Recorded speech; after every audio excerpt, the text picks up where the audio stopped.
Hello, I'm Martin Wiegand from Chevy Chase, Maryland. I want to thank you for the hospitality this weekend and the wisdom you share with us each year in your annual reports.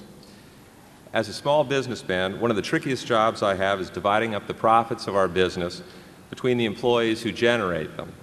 Would you comment and share your thoughts on how you divide up the profits of the Berkshire Hathaway subsidiaries with the employees who generate them?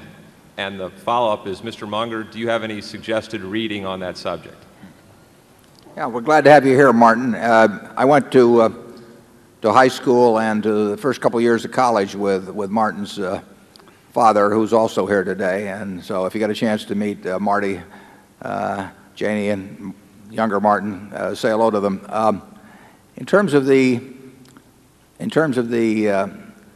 arrangements we have with compensation, they vary to an extraordinary degree among the various subsidiaries we have, because we have bought existing businesses and we have tampered as little as possible with their cultures after we buy them. And some of those cultures are very different than others. I mean, you saw Mrs. B earlier.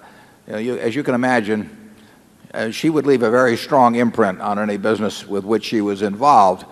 And we have a number of very talented managers who have worked out the systems that they believe to be best for their companies. Now, it is true that if there's a stock option plan at a company, we will substitute a plan that is performance-based, which ties much more clearly to the performance of the business than any option plan could. And we will design one that has an expectable cost that's equal to the expectable cost of the option plan. So we try to equate the costs.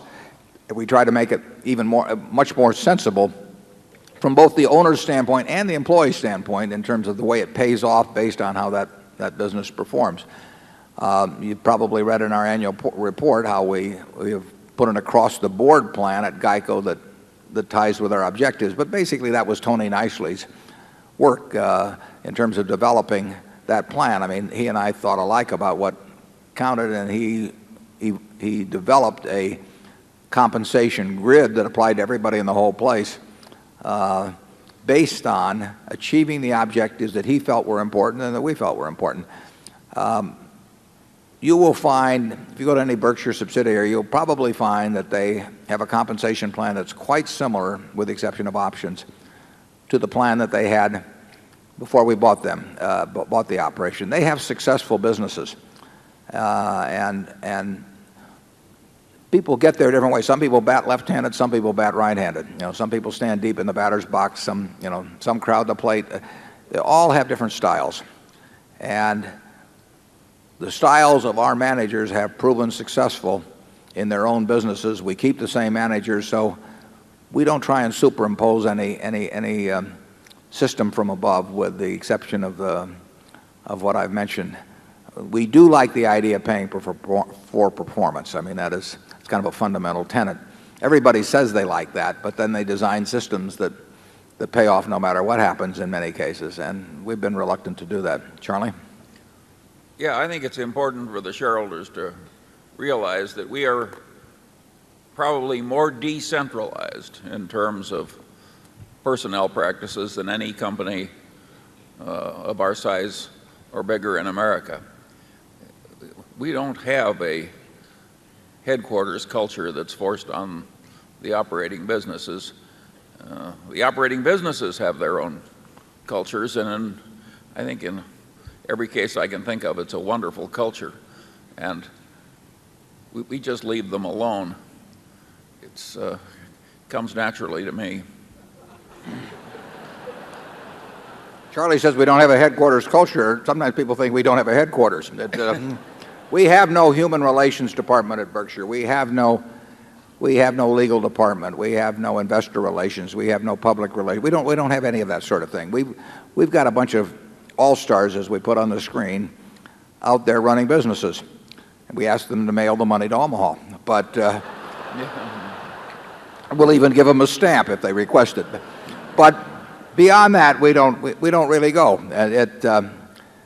It would be foolish. And what is interesting to me is how I had a lot of preconceived ideas of what motivates people when I started out in business. But you can find certain organizations that resist paying stars on an individual basis. They like to think of themselves as a team, and they'd rather have a team concept of payment. And you can see others where they're much more individually oriented. Actually, Charlie can probably tell you about that in terms of law firms. I mean, some law firms have a culture that is much more star-oriented than others, and you've seen successes in both places, haven't you, Charlie? Absolutely. Yeah. Okay.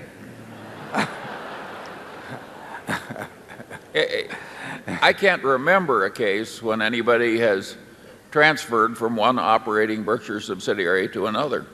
It's very rare. Yeah.